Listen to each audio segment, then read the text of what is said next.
Okey, Assalamualaikum, selamat pagi, selamat petang. Okey, yang ni saya akan bincangkan soalan question 7 dalam handout titration yang saya bagi 7.2. Okey, so kita tengok soalan nombor 7 ni. Tak adalah susah sangat. Kalau ikut dia konsep macam limiting reactant je yang sebelum ni kamu dah pernah belajar. Okey, so kita tengok soalan dulu yang pertama. Okay, so in a titration process, a total of 30 ml of 0.2 molar sodium hydroxide is added dropwise into conical flask contain 25 ml of 0.2 molar HCl. Calculate pH. Okay, yang pertama dia nak before addition, add half of equivalence point, add equivalence point, and after addition of 30 ml of sodium hydroxide. Okey, so ada 3 poin yang dia nak sekarang. Dia nak tentukan kamu punya pH of solution. Okey, lepas tu sketch the titration curve. Okey, so kamu kena faham. Yang pertama, kamu boleh imagine solution apa yang duduk dalam conical flask dan solution apa yang duduk dalam burette. And apa yang jadi bila kita dah masukkan, kita dah mixkan dua solution tu. Okey, so bila kita dah campurkan dua solution tu, automatic dia akan berlaku reaction. So reaction tu kita panggil dia apa? Neutralization. Okay, so neutralization kita akan refer pada balance equation lah. Okay, so berapa mol yang kita perlukan dan seterusnya lah. Macam biasa je. Okay, tapi sebelum kita kira untuk semua poin yang kita nak. Okay, saya nak kalau boleh cuba lukis diagram dulu, nak bagi kamu lagi faham, lagi nampak. Okay, so untuk A okay, untuk soalan A, dia kata before addition sodium hydroxide. Okey, tadi kalau kita baca, sodium hydroxide is added dropwise, ditambah titik-titik into conical flask contain HCl. Okey, maksudnya dalam conical flask kamu ada siapa dalam conical flask ni? Dalam conical flask ni kita ada 25 ml of 0.2 molar HCl. Yang ni adalah before addition, sebelum kita tambah sodium hydroxide. So kalau sebelum kita tambah sodium hydroxide, dalam conical flask kita hanya ada 25 ml of 0.2 molar HCl. Dah berlaku reaction antara asid dengan base ke belum? Tak berlaku reaction lagi kan? So bila tak berlaku reaction, maksudnya kita tentukan pH tu adalah pH untuk siapa? pH untuk HCl sahaja. So HCl tu siapa?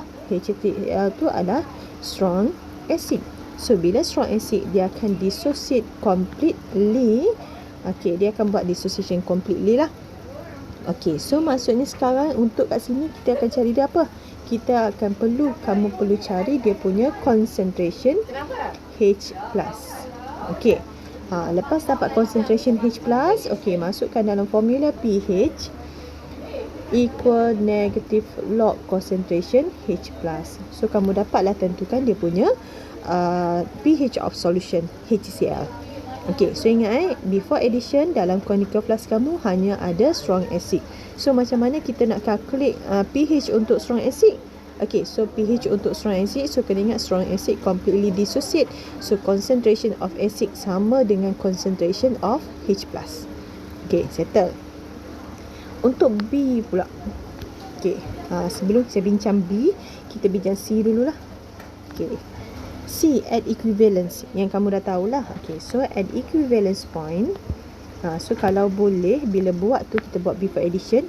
Lepas buat before addition, kita kena tentukan dulu equivalence point. Bila dah dapat equivalence point, kamu dapatlah dia punya half equivalence lah. Okay, so add equivalence point. Okay, macam mana kita nak buat? Okay, add equivalence point, kamu perlu buat apa je? Kita kena guna formula sahaja. Formula apa? MA VA divide by MB VB equal 1 over V equal A divide by B. So AB tu ambil kat mana? AB tu ambil daripada equation. Okey, lepas tu kamu tahu dah volume siapa yang dalam conical flask. Maksudnya kamu punya tugas sekarang, kamu kena cari volume siapa yang dalam burette saja, volume yang diperlukan. So kalau ikut dalam conical flask kamu ni adalah kita letak volume acid. So volume acid kita tahu, M acid pun kita tahu, M base pun diberi. So yang kamu perlu cari adalah volume of base required to achieve dia punya equivalence point. Okay, so daripada formula ni kamu akan dapat cari dia punya VB. Okay, so ingat kalau before addition kamu terus je masuk dalam formula pH ataupun POH. Kalau letak strong base dalam conical flask, kamu cari dia punya POH. Kalau dia letak strong acid, kita cari dia punya pH. Okay, at equivalence, just guna formula MAVA divided by MBVB is equals to A per B. Okay, so tugas kamu kena tahu volume of base ataupun volume yang solution in the burette sahaja untuk bahagian equivalence point. Okay, at half equivalence, kamu kena buat apa? First step, kena tentukan volume at half equivalence.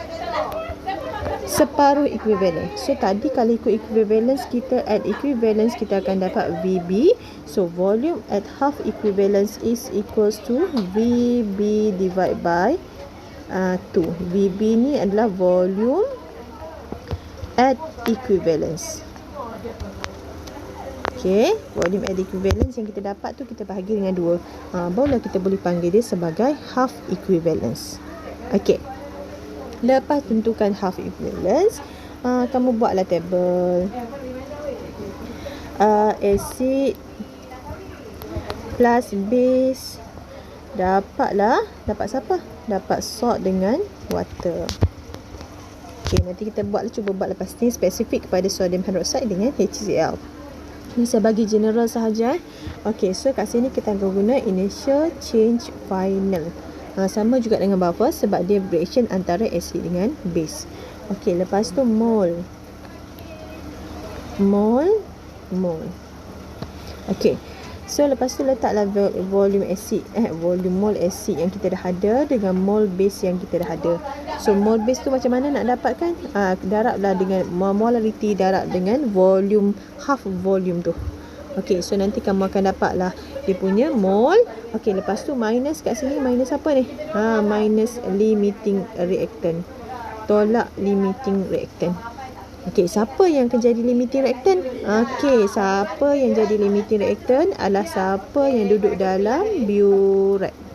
So kalau soalan ni maksudnya base lah. Okey, sebab dia tak sampai equivalence lagi. Kalau equivalence point tu maksudnya acid dah completely react dengan base. Okey, sebelum maksudnya kalau half equivalence maksudnya kita ada lagi acid yang tak berlaku reaction.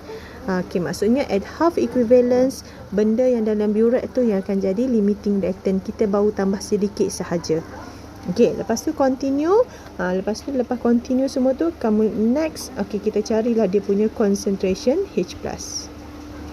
Okey, cari concentration, masukkan dalam formula pH.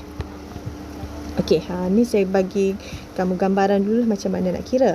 Okey, lepas tu D pun sama. Okey, D lebih kurang je. Okey, so D tu after addition of 30. Okey, ni nak after addition 30 ml sodium hydroxide. Okey. So yang ni macam biasalah, maksudnya kamu kena cari dulu number of mole sodium hydroxide. Okey, yang ditambah.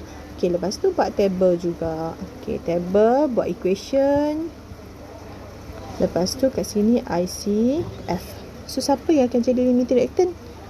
Selepas equivalence, yang akan jadi limiting reactant adalah yang duduk dalam conical flask. Okey, so acid lah. Ni tolak limiting reactant juga. Tolak limiting reactant. Okey. So siapa limiting reactant? Untuk yang after equivalence, limiting reactant tu yang duduk dalam conical flask. Maksudnya kita dah tambah lebih burette tu. Kita dah after equivalence dah stop. Sepatutnya reaction tu dah stop. Kita dah sampai equivalence, reaction dah completely react. Lepas tu kamu tambah lagi yang dalam burette tu. Maksudnya yang burette tu akan jadi excess lah. Yang jadi limiting reactant kamu adalah yang dalam conical flask sebab dia dah completely react semasa dia punya equivalence point. Okey.